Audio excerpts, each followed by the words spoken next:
근데 이제 렁스3의 활성화가 비타민 B3로 얼마나 가능하냐 하면은 한 10%밖에 안 됩니다. 그러니까 이 10% 정도로 충분히 못 할 수도 있어요. 그러니까 렁스3가 기능을 못하니까 온전한 렁스3 유전자 자체를 암에 넣어줄 수 있어요. 이런 방법은 최근에 굉장히 활발하게 연구되고 있습니다. 이제 이런 방법 개요는 뭐냐면, 안녕하십니까, 충북대학교 의과대학 배석철 교수입니다. 오늘은 재발 없는 암 치료는 가능한가에 대한 제목으로 말씀드리도록 하겠습니다. 암의 발병은 굉장히 복잡한 과정을 거치는데, 어쨌든 일단 암이 생기면 다양한 치료를 받게 됩니다. 그런데 예상치 못하게도 치료 후에 암은 높은 확률로 재발하게 됩니다. 왜 이런 재발이 발생하는지, 재발 없는 암 치료가 가능한지, 그것이 적어도 이론적으로는 가능한지, 현실적으로도 가능한지, 그런 내용에 대해서 살펴보도록 하겠습니다. 지난번 동영상에서 말씀 내용을 간단히 요약하면, 이 암 발병에는 다양한 암 유전자들의 신호 릴레이가 작용합니다. 그래서 이런 과정에 있는 암 유전자들이 돌연변이가 발생해서 가짜 분열 신호를 생성하게 되면, 그러면 암 생성의 원동력이 생기게 되는 겁니다. 근데 이런 유전자들 중에 돌연변이가 발생하는 유전자를 우리는 표적 유전자라고 하고요. 돌연변이가 발생하면 그 유전자 기능이 너무 높아지거든요. 그래서 그런 걸 억제해주는 이런 약들이 개발되어 있습니다. 그런데 이제 이런 약을 쓰면 원래는 이론을 생각해 보면 암이 치료돼야 되고 재발할 이유가 없습니다. 왜냐하면 이것이 일을 너무 많이 해서 암이 발생했는데, 이것을 억제해주면 암이 치료되고 그걸로 끝나야 되는 것이죠. 그런데 실제 환자에게 이 전략을 적용해 보면 꼭 그렇지 않습니다. 이렇게 빨간색 선이 여기 있는 이런 표적 치료제를 사용해서 환자가 재발하는지 안 하는지 이런 걸 본 건데요. 이 그래프를 보시면 한 10개월 정도 되면 한 50% 정도 환자가 재발하게 되고, 24개월이 되면 거의 대부분 환자가 재발하게 됩니다. 시간이 가면서 결국은 대부분 환자가 재발하게 되는 이런 경향은 거의 대부분의 표적 치료제에서 공통적으로 나타납니다. 이 그래프가 좀 더 오른쪽으로 편향되긴 하지만 결국 그래프가 나중에는 바닥으로 떨어지는 그 경향 자체는 동일합니다. 근데 이런 것이 약이 불완전해서 그런 것인지 아니면 이론이 불완전해서 그런 것인지 그걸 확실할 필요가 있습니다. 왜냐하면 약이 만약에 불완전하다면 이런 데 작용하는 이런 약물을 더 좋은 약물을 개발하면 되거든요. 근데 만약에 이런 걸 억제함으로 해서 암을 완치시킬 수는 없다, 재발은 필연적이다, 이런 결론이 난다면 그러면 전혀 새로운 방법을 고려해야만 됩니다. 그래서 이제 재발이 필연인지 아니면 더 좋은 약으로 재발을 피할 수 있는지를 알아보기 위해서 과학자들이 굉장히 중요한 실험을 했습니다. 근데 이 실험은 동물의 암 유전자 돌연변이를 도입해서 암을 일단 발생시킵니다. 그러면 여기서 암이 이렇게 계속 시간이 가면서 굉장히 빠른 속도로 커가는 걸 볼 수가 있습니다. 근데 여기에 이 암 유전자를 억제시키는 그 유전자를 작동시키는 거죠. 이제 이 방법은 유전공학 기법으로 작동시켜서 이 암 유전자 돌연변이의 기능을 완벽하게 억제할 수 있습니다. 그러면 이 억제하는 시점에서 바로 암이 줄어듭니다. 그러니까 이 암 유전자 기능 억제가 암세포의 성장을 차단시키는데 대단히 효율적이라는 걸 알 수 있습니다. 그런데 이 파란색 그래프를 잘 보시면 3주일 정도 지나면 다시 암이 자라기 시작합니다. 그리고 쭉 계속 자라요. 이 상태가 바로 재발인 것입니다. 그런데 이 그래프가 보여주는 내용은 뭐냐면, 암 유전자 돌연변이에 의해서 발생한 암 유전자 돌연변이 기능을 완벽하게 억제해도 완치에 이르지는 못한다는 겁니다. 여기서 재발하는 것이죠. 이 말은 무슨 뜻인가 하면, 지금 현재 나와 있는 표적 치료제의 전략, 즉 암 유전자 기능을 억제하는 이 전략으로는 재발을 피할 수 없다는 결론을 제시하는 결과라고 할 수 있습니다. 그럼 왜 암이 이렇게 재발하는 걸까요?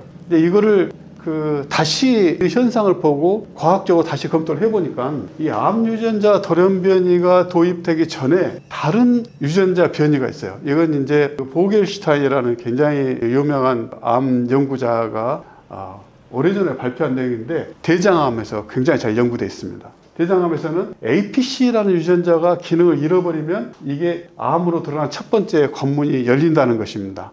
근데 과거에는 APC가 기능을 잃어버린 현상에 대해서 그렇게 그 깊은 관심을 보이지 않았습니다. 왜냐하면 APC가 없어져서 어느 정도 문제가 생기긴 하지만 이런 상황이 환자의 생명을 위협하지는 않기 때문에 그렇습니다. 환자의 생명을 위협하는 것은 칼시노마라고 하는 암인데, 암으로 가기 위해서는 반드시 이 암 유전자 돌연변이가 있어야 되기 때문에 여기에 집중했던 것이죠. 그런데 이걸 연구해서 이걸 억제해서 암을 치료하려고 하는 전략을 수많은 약을 개발해서 해봤더니 이 방법으로는 암을 완치시킬 수 없다, 재발은 피할 수 없다는 것을 알게 됐기 때문에 이제 이쪽에 큰 관심이 기울어지게 됐습니다. 만약에 이 APC가 기능을 잃어버려서 암이 시작됐으면 요만큼 와서 이 칼시노마에서 이 APC 기능을 다시 원상 복구시켜주면 암이 어떻게 될까? 이게 이제 암 연구자들이 가진 굉장히 중요한 관심사였습니다. 근데 이 결과를 보시면, 이 결과는 2015년에 셀에 발표된 내용인데요. 이 동물 노말 콜롱은 이제 정상 대장입니다. 여기 APC를 저하시키면, 그러면 앞에서 보여드린 그 보겔슈타인 패러다임에서 보는 것과 마찬가지로 아데노마가 생깁니다. 이 아데노마는 생명을 위협하는 단계는 아닙니다. 근데 여기에 다른 암 유전자 돌연변이 같은 다음 단계의 돌연변이를 도입하면, 그러면 이런 아데노칼시노마, 우리가 암이라고 진단하는 단계에 들어가게 됩니다. 그러니까 암은 이렇게 첫 번째는 APC가 없어지고, 그 다음에는 KRAS가 기능이 증가해서 이렇게 완벽한 암이 되는 거죠. 근데 이제 질문은 뭐였냐면, 이렇게 암이 된 후에 초기에 있었던 이 APC 저하된 상황을 원상 복구시켜서 APC를 발현을 올려주면 그러면 어떻게 되냐는 겁니다. 이 논문에서 보여주는 바는 APC를 복구하면은 이 세포는 암세포에서 정상세포로 되돌아간다는 겁니다. 놀라운 현상이죠. 근데 과거에는 이 세포에 암 유전자 돌연변이만 있으면 그거는 반드시 암으로 간다고 됐었던 것이죠. 그런데 이 결과는 이런 암 유전자 돌연변이가 있어도 APC가 정상이면 암을 만들지 못한다는 겁니다. 정상세포가 된다는 거예요. 너무나 놀라운 일입니다. 그러니까 이 암 유전자 돌연변이가 일어나기 이전 단계에 그다지 중요하게 생각되지 않았던 이런 A 유전자 같은 유전자를 찾아서 이걸 원상 복구시키면 암을 치료할 수 있다는 것이죠. 더욱 놀라운 건 뭐냐면, 이렇게 원상 복구된 이 대장암은 재발도 하지 않습니다. 이 쥐는 다 늙어 죽어요. 과거에 그 암 유전자 돌연변이에 의해서 암을 일으킨 것을, 암 유전자를 억제시켜서 암을 치료하려고 했을 때는 약 3주 후에는 다시 재발했습니다. 그런데 이 방법으로 하면은 재발을 안 해요. 이건 무슨 뜻이냐면 암을 완치시키는 길이 존재한다는 겁니다. 근데 이 방법을 적용한 약은 아직 세상에 나오지 않았습니다. 왜 그런가 하면, 여기 이 기능이 떨어진 것을 올려준다는 것이 굉장히 어렵습니다. 어떤 자동차가 있는데 달리는 걸 억제하려면은 타이어에 펑크만 내면 되죠. 너무 간단하죠. 그런데 잘 못 달리는 자동차를 더 잘 달리게 하려면 그거 굉장히 어렵습니다. 그러니까 이게 어려운 것이죠. 특히 이 APC라는 유전자가 감소해서 이 아데노마 단계로 들어가는 이 상황은 APC가 없어져 버린 거예요. 그러니까 없어진 유전자를 원상 복구시키는 것은 사람에서는 불가능한 겁니다. 그럼 이거 어떻게 동물에서 했는가? 동물에서는 우리가 유전자에 스위치를 달아서 온오프 시켜줄 수가 있어요. 그러니까 이것이 가능하죠. 이 논리는 이렇게 하면은 그 암을 완치시킬 수 있는 원리가 존재한다는 것을 보여주는 것이지, 실제로 이 방법으로 사람의 암을 완치시킬 수 있다는 얘기는 아닙니다. 언젠가는 이 방법을 쓸 수 있다 하는 것이죠. 현실적으로는 어렵습니다. 근데 이제 이런 연구는 대장암에서만 돼 있어요. 대장에서만 관련되어 있거든요. 근데 다른 암, 폐암, 위암, 간암, 췌장암 이런 데서는 관여하지 않습니다. 이런 데서 그 암을 초기에 억제하는 유전자를 찾는 것이 굉장히 중요한데, 제가 2002년에 렁스3라고 하는 암 억제 유전자를 발견했는데, 이 유전자는 그때 당시에는 위암 억제 유전자로 처음 발견됐습니다. 근데 이 유전자의 발견이 당시에 세계적인 암 연구자들의 특별한 주목을 받았습니다. 그 이유가 뭔가 하면, 이 유전자는 원상 복구가 불가능해요. 왜냐하면 그 유전자가 암세포에서 없어져 버렸기 때문에. 그런데 이 렁스3 유전자는 없어진 게 아니에요. 잠을 자는 겁니다. 이게 이제 뉴 에이지 튜머 서프레서라고 네이처 논문에서 타이틀을 달았는데 암 억제 유전자는 한 50여 종 알려져 있습니다. 그런데 그 이전에 발견된 그 모든 암 억제 유전자는 다 원상 복구가 불가능한 형태로 망가지는 거예요. 그런데 유일하게 이 럼스3 유전자 자체는 망가지지 않아요. 유전자 자체는 온전하게 있는데 유전자 자체가 일만 못하는 겁니다. 그러니까 잠들은 유전자를 깨울 수만 있으면 이제 이 유전자의 원상 복구가 가능해지고 어쩌면 완치도 가능할 것이라고 하는 것을 이 논문이 제시하고 있습니다. 근데 이제 이 논문이 나온 건 2002년인데 누가 어떻게 고양이 목에 방울을 달 것이냐 하는 문제가 있죠. 이 유전자가 이제 이 기능을 회복할 수 있는 그런 구조를 가지고 있는데 어떻게 기능을 회복시킬 수 있을 것인가? 이것도 어려운 문제고, 그리고 기능을 회복시키려면은 정말 이 유전자로 APC가 암을 완치시킨 것처럼 그대로 암을 완치시킬 수 있는지 그것도 굉장히 궁금한 거죠. 그러니까 이 질문에 대한 답이 지금 나왔는데 그 과정에서 20년이라는 시간이 걸렸습니다. 근데 그 중에 첫 번째 이 논문 그 이후로 2013년에 나온 논문을 소개해드리면, 이건 저희 연구팀이 발표한 논문인데요. 이 럼스3가 불활성화되는 거, 이게 잠이 드는 것이 암 발병은 초기에 일어나는 결정적 분자적 사건이라는 겁니다. 이거 쥐에서 강제로 럼스3 기능을 없애버리면 그러면 이런 현상이 벌어집니다. 이게 이제 그 폐에서 발생하는 아데노마거든요. 그 대장암에서 APC가 없어서 발생하는 아데노마하고 동일한 겁니다. 그러니까 이 과거에는 어떤 암 억제 유전자를 없애서 그래서 초기 암을 만들 수 있는 유전자로서는 APC 하나밖에 몰랐습니다. 그런데 이 논문을 통해서 이 두 번째 유전자가 발견된 것입니다. 바로 럼스3 유전자가 암 발병의 초기에 관여하는 중요한 암 억제 유전자라고 하는 것이죠.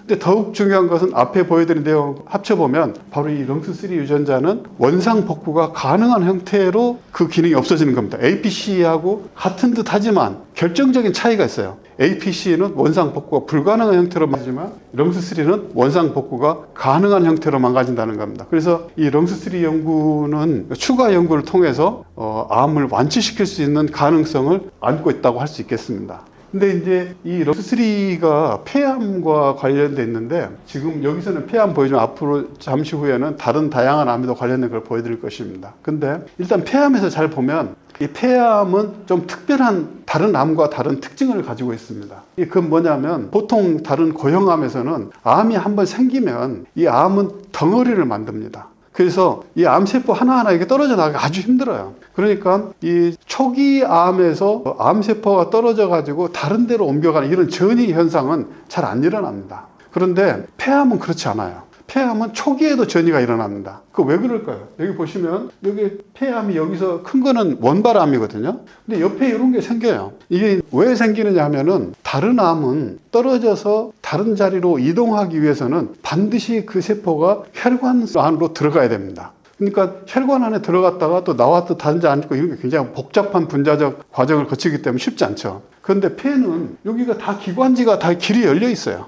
도로가 다 나 있는 거죠. 그러니까 여기서 기관지를 통해서 세포가 떨어져 나오기만 하면은 옆으로 옮겨갈 수가 있어요. 이제 떨어져 나온다는 것이 또 쉽진 않아요. 왜냐하면 암이라고 하는 거는 상피세포에서 주로 생기는데 우리 피부를 보면 꼬집어도 안 떨어지지 않습니까? 바로 이 세포들이 옆에 있는 세포하고 딱 달라붙어 있기 때문에 그렇습니다. 암세포도 그래요. 그러니까 이제 암에서 떨어져 나와서 전이한다고 하는 현상은 이 피부에 있는 세포가 단단히 붙어 있는 만큼 그게 어려운 일인 겁니다. 근데 이제 럼스3를 폐에서 결손시키면 어떤 일이 벌어질까 한번 보시면, 요게 정상폐입니다. 여기 보시면 요런 데가 기관지고요. 여기가 폐포입니다. 우리가 호흡을 하면은 기관지를 통해서 공기가 들어와서 폐포에서 산소와 이산화탄소 교류가 일어나죠. 이런데 이제 기관지는 다 보이지 않습니까? 이게 정상 폐 조직입니다. 근데 이제 럼스3를 결손시키면 그러면 아까도 보여드렸지만 아데노마가 생겨요. 그러니까 이거는 이제 병원에서는 암으로 진단하지는 않지만 아주 서서히 자라고 환자의 생명을 위협하지는 않는 그런 비정상적인 조직인데 여기 이렇게 생겼습니다. 이런 것들 이렇게 보이죠. 이게 다 아데노마주인데 럼스3 결손으로 생긴 겁니다.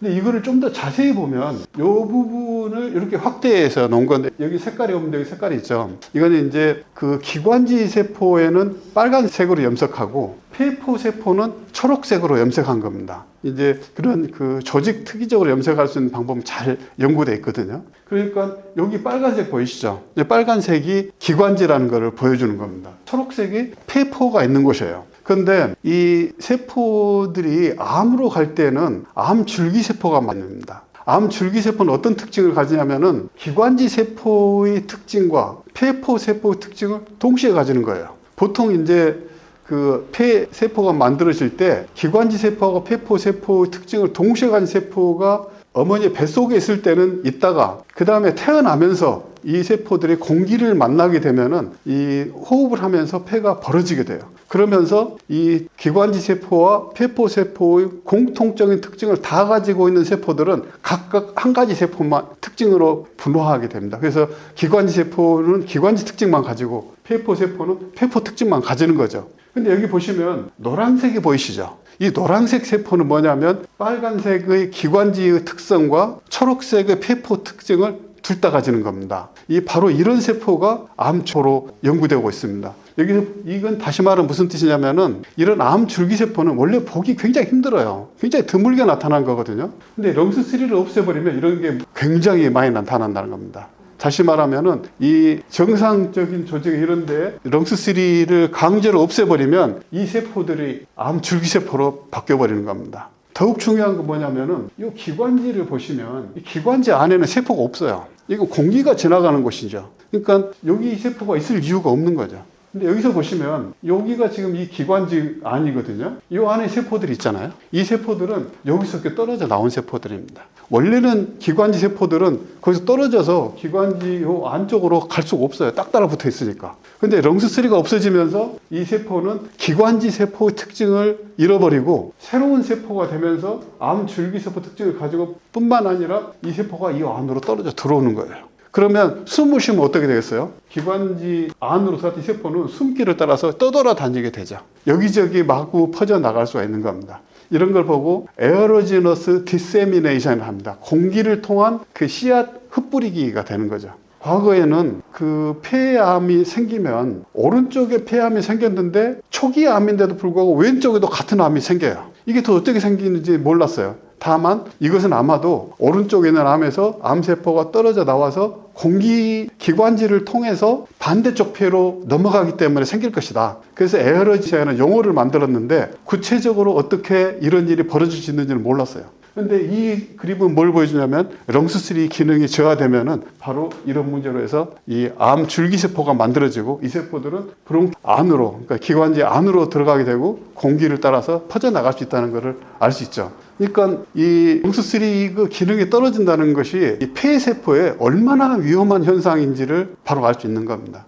그러니까 렁스3를 원상 복구시켜주면 이런 세포들이 다 정상으로 돌아갈 수만 있다면 그러면 암의 근본적인 치료도 가능하겠죠. 실제로 그런가 하는 확인을 해야 됩니다. 보통 이제 이럴 것이다 하고 생각하면서 이제 말을 하시는 분도 많은데 그건 과학이 아니에요. 그거는 이제 추측이죠. 근데 이제 우리 추측에 우리 생명을 맡길 수는 없잖아요. 이렇게 하면 이렇게 된다고 하는 분명한 증거가 있어야 됩니다. 이 실험은 뭐를 한 거냐면은 이 암 유전자 돌연변이와 함께 렁스3 결손을 같이 넣어준 거예요. 그러면 이 암이 생기죠. 암이 생긴 다음에 이 암이 한 그 폐의 절반 이상을 채웠을 때, 그 거의 사람으로 치면은 말기 이 수준에 됐을 때 렁스3를 원상 복구시켜주면 어떻게 될까요? 이 암세포에는 렁스3를 원상 복구시켜도 암 유전자 돌연변이는 그대로 있어요. 암 유전자 돌연변이 그대로 놔두고 이것만 원상 복구시켜주는데도 암이 과연 치료될 수 있을까? 궁금하지 않습니까? 제가 너무너무 궁금한 거예요. 근데 이 실험이 그림으로는 요만큼 되지만 한 단계 한 단계 할 때마다 2년씩 걸리니까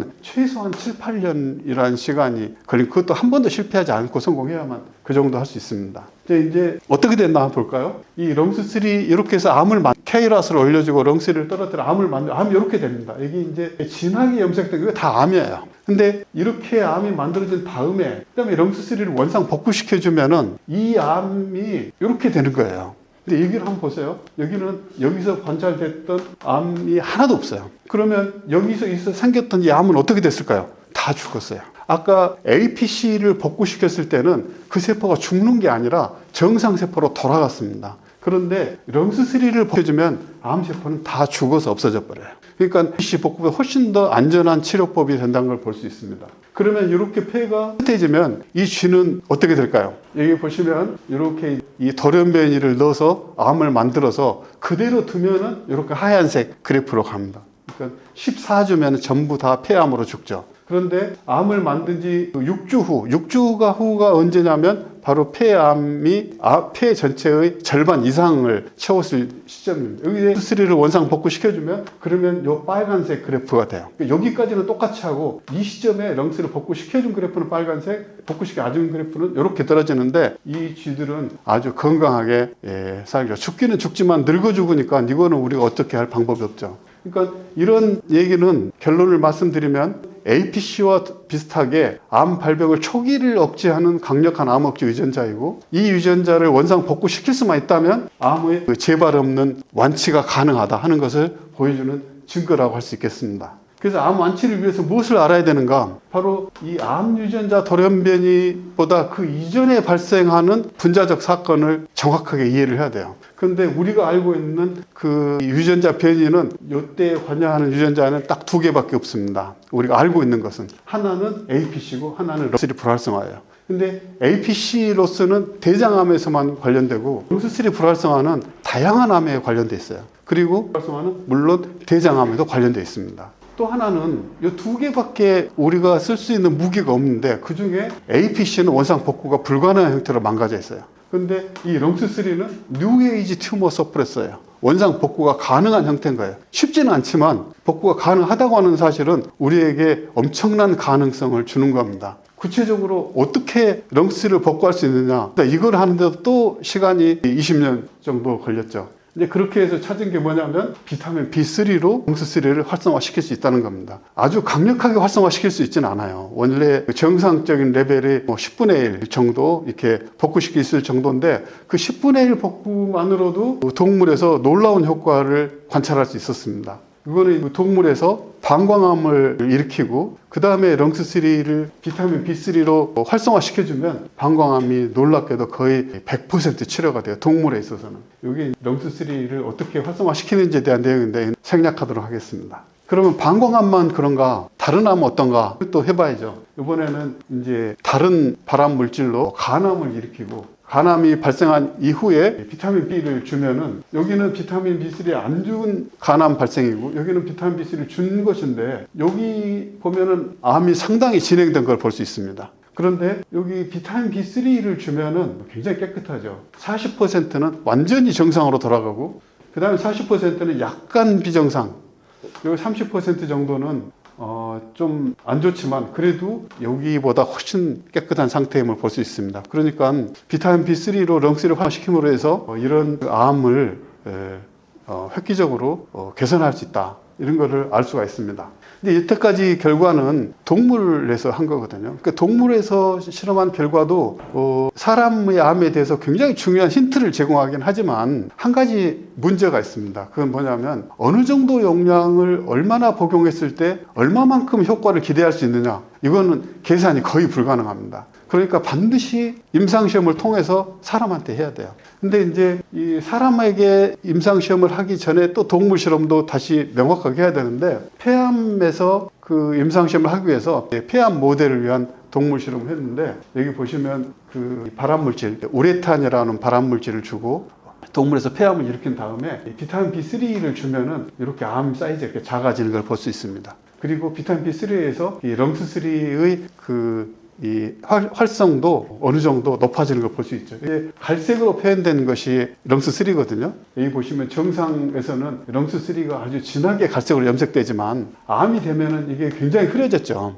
그러니까 암이 되면서 렁스3가 떨어졌다는 걸 알 수 있습니다. 그런데 이 비타민 B3를 주면은 여기 떨어졌던 렁스3 갈색이 약간 회복된 걸 볼 수 있죠. 이 정도 약간 회복된 것만으로도 이 동물에서 암의 크기가 많이 줄어든 걸 볼 수 있습니다. 더 커지지만 않은 것도 굉장한 거예요. 근데 이제 이런 걸 바탕으로 해서 폐암 환자에게 비타민 B3를 주면 어떻게 될까 하는 임상실험을 디자인했는데 110명의 사기 폐암 환자를 대상으로 표적 치료제를 쓴 그룹에 그 비타민 B3를 더 주거나 안 주는 거, 양쪽 다 표적 치료제는 쓴 겁니다. 그렇게 해서 비타민 B3를 추가로 줬을 때 어떤 효과가 있는지를 관찰한 것입니다. 이것도 굉장히 오랜 시간 걸려서 한 것인데, 여기 보시면 빨간색 그래프는 표적 치료제만 쓴 환자의 생존 커브입니다. 보라색 선은 표적 치료제에 비타민 B3를 추가로 줬을 때 생존 커브인데, 비타민 B3는 하루 1g을 투여하겠습니다. 여기 보시면 빨간색 그래프하고 보라색 그래프가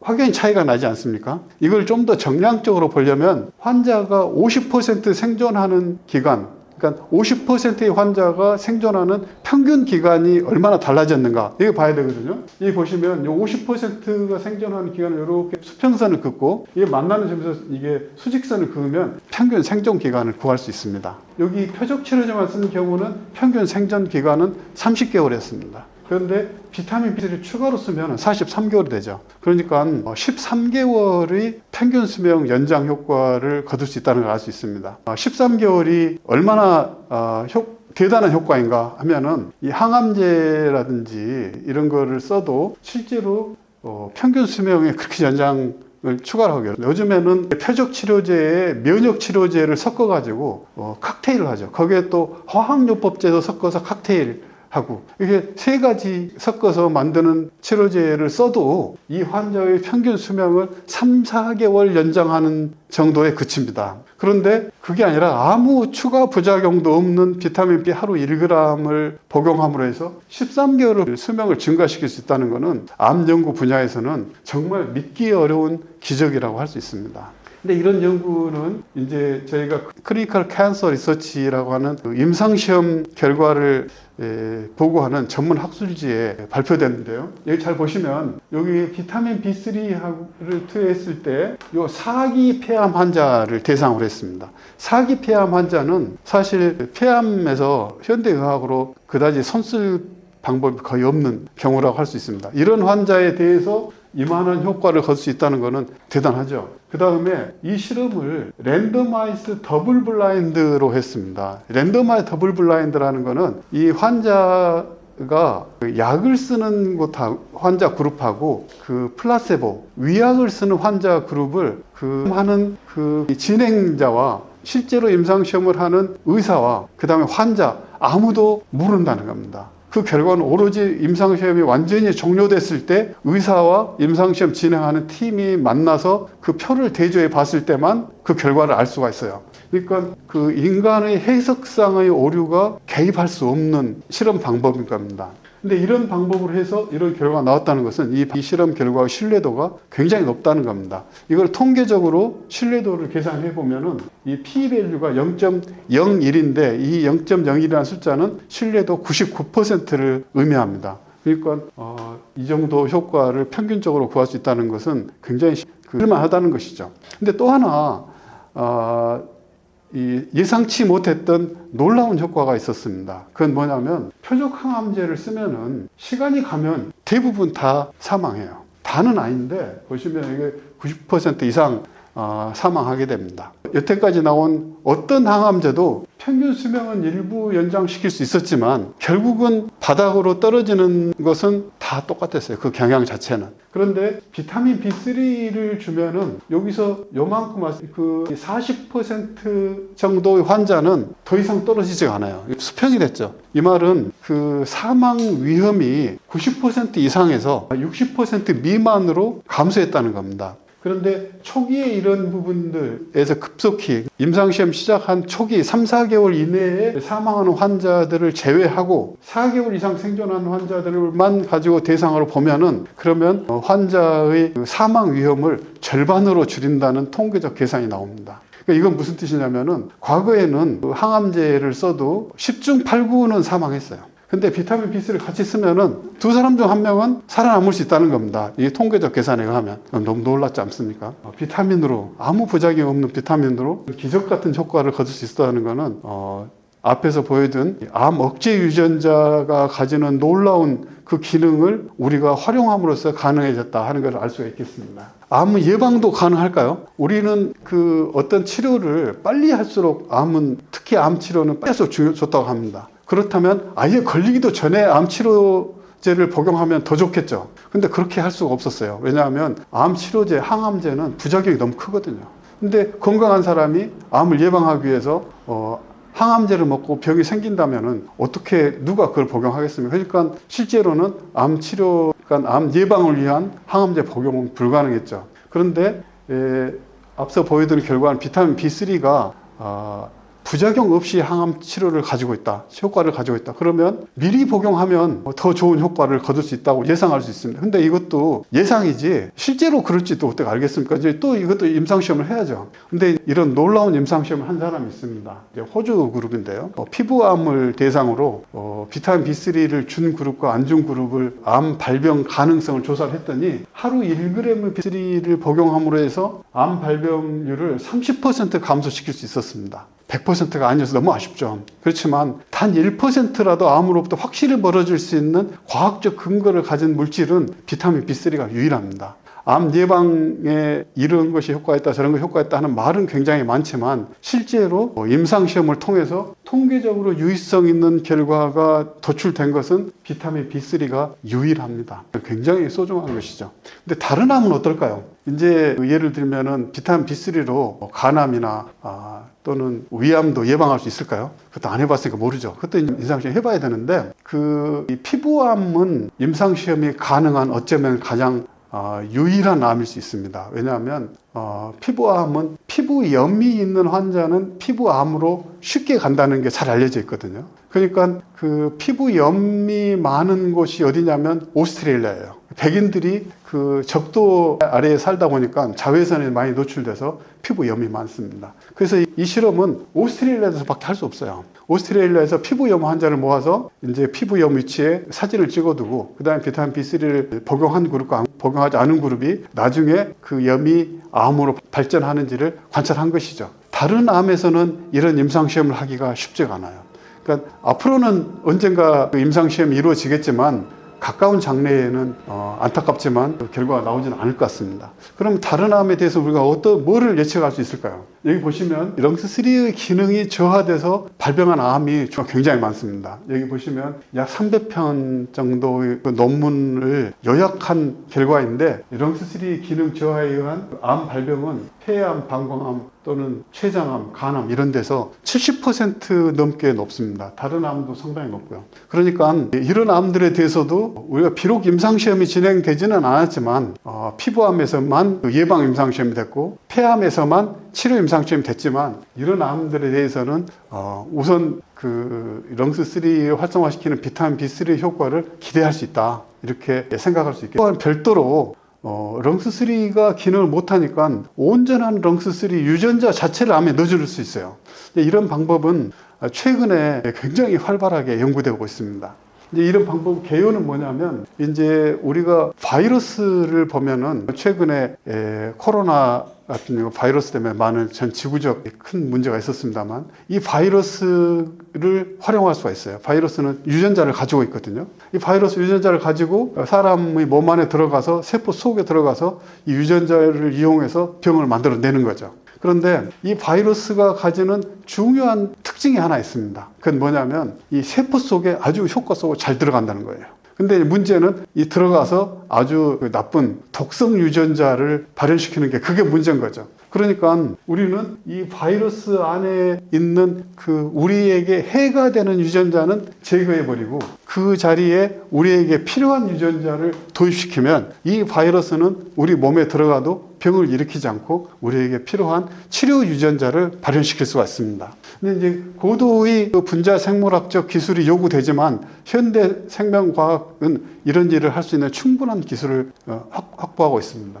그래서 이렇게 바이러스의 유전자 재조합에서 독성 유전자를 제거하고 렁스를 집어넣은 이렇게 바이러스를 만들어서 이렇게 그 암 환자에게 도입하면은 이 바이러스가 렁스3를 발현시켜서 암을 치료할 수 있다는 이게 새로운 암 치료 전략인데 이건 아직 임상시험이 된 건 아닙니다. 지금은 임상시험을 하고 있는 단계고요. 현재는 이 방법은 건국대학교 병원 호흡기 내과에서 임상시험을 하고 있습니다. 어떤 암이나 다 할 수 있는 건 아니고요. KRAS 돌연변이에 의한 폐암 환자 이분만 대상으로 하고 있습니다. 여기서 성공하게 되면 바로 이어서 다른 다양한 암에도 동일한 방법을 적용할 수 있을 것으로 생각이 됩니다.